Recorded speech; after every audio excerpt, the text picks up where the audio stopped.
الله الرحمن الرحيم.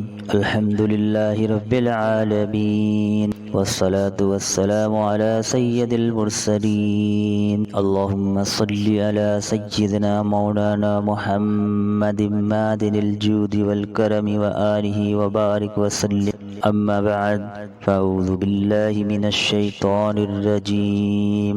بسم الله الرحمن الرحيم. وقالوا يا أيها الذي نزل عليه الذكر إنك لمجنون لو ما تأتنا بالملائكة إن كنت من الصادقين.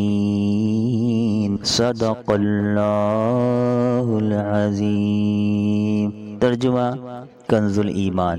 اور وہ بولے کہ اے وہ جن پر قرآن اترا، بے شک تم مجنون ہو، ہمارے پاس فرشتے کیوں نہیں لاتے اگر تم سچے ہو. تفسیر صراط الجنان. وقالو، اور کافروں نے کہا. اس سے پہلی آیت میں کفار کو اللہ تعالیٰ کے عذاب سے ڈرایا گیا تھا، اور اس آیت میں اللہ تعالیٰ نے سید المرسلین صلی اللہ تعالیٰ علیہ وآلہ وسلم کی نبوت کے متعلق کفار کی شبہات ذکر کر کے ان کے جوابات دیے ہیں. کفار مکہ کے ایک اعتراض کی وجوہات. مکے کے مشرکین تاجدار رسالت صلی اللہ تعالیٰ علیہ وآلہ وسلم کا مذاق اڑاتے ہوئے آپ صلی اللہ تعالیٰ علیہ وآلہ وسلم کی طرف جنون کی نسبت کرتے تھے. اس کی وجہ یہ تھی کہ عموماً لوگ جب کسی سے عجیب و غریب کلام سنتے ہیں جو ان کی عقل میں نہ آئے تو وہ اس قائل کو مجنون سمجھتے ہیں. یہی حال مکے کے مشرکین کا تھا، کیونکہ جب سرکار دو عالم صلی اللہ تعالیٰ علیہ وآلہ وسلم نے ان کے سامنے اللہ عز و جل کی وحدانیت، اپنی رسالت، قرآن کی حقانیت اور قیامت کے وقوع کی خبر دی تو یہ ان کے لیے نہایت تعجب انگیز تھی. نبی کریم صلی اللہ تعالیٰ علیہ وآلہ وسلم کہ ایک انسان رسول کیسے ہو سکتا ہے، اور قیامت کے بارے میں یہ گلی سڑی ہڈیاں کیسے دوبارہ زندہ ہو سکتی ہیں، اور اسی طرح توحید اور قرآن کے بارے میں ان کے شبہات تھے. نیز یہ کلام بطور تمسخر اور انجان لوگوں کو حضور پر نور صلی اللہ علیہ وآلہ وسلم سے دور کرنے کے لیے پروپیگنڈا بھی تھا. یاد رہے کہ اللہ تعالیٰ کے پیارے رسولوں علیہم السلام کی طرف کفار کا جنون کی نسبت کرنا کوئی نئی بات نہیں، بلکہ پہلے انبیاء کرام علیہم السلام کے ساتھ بھی اس طرح ہوتا رہا ہے.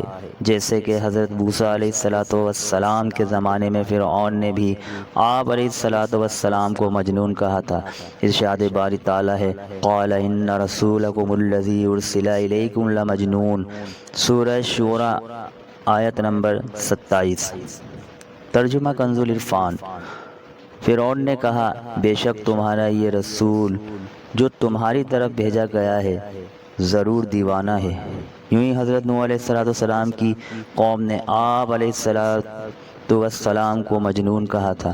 قرآن مجید میں ہے کذبت قبلہم قوم نوح فکذبوا عبدنا وقالوا مجنون وازدجر. ترجمہ کنز العرفان.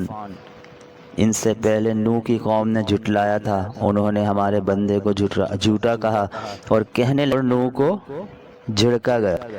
تاجدار رسالت صلی اللہ تعالیٰ علیہ وآلہ وسلم سے پہلے جتنے رسول تشریف لائے سب کو ان قوموں نے جادوگر، دیوانہ کہا. چنانچہ ارشاد باری تعالیٰ کذالک ما اتی الذین من قبلہم من رسول الا قالوا ساحر او مجنون. سورہ زاریات آیت نمبر 52. ترجمہ کنز العرفان. یوں ہی جب ان سے پہلے لوگوں کے پاس کوئی رسول تشریف لایا تو وہ یہی بولے کہ یہ جادوگر ہے یا دیوانہ. لو ما تأتینا بالملائکۃ، ہمارے پاس فرشتے کیوں نہیں لاتے.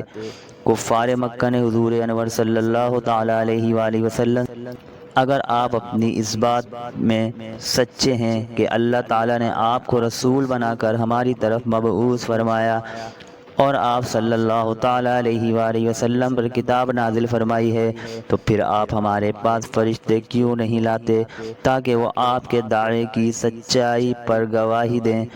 کیونکہ جب اللہ تعالیٰ آپ کے ساتھ ہے تو آپ کی نبوت کو ثابت کرنے کے لیے فرشتے بھی بھیج سکتا ہے۔